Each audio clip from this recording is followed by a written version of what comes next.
Mais est-ce que justement c'était pas ces Jeux Olympiques une sorte de guerre symbolique finalement?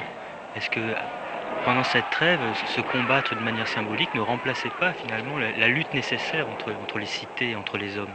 Si vous voulez, et ça nous ramène à l'origine des Jeux Olympiques, je vous le disais, qui étaient donc à la fois qui étaient des compétitions de divertissement, des compétitions, mais également liées toujours à l'idée de combat et de lutte. Et il est possible, on l'a évoqué en tous les cas, que ces compétitions olympiques aient été un supplétif finalement des combats qui avaient lieu entre cités.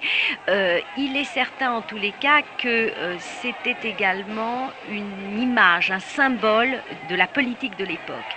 Un exemple tout simple, quand Sparte a dominé au VIe siècle, ce sont en majorité des athlètes spartiates qui l'ont emporté aux Jeux Olympiques.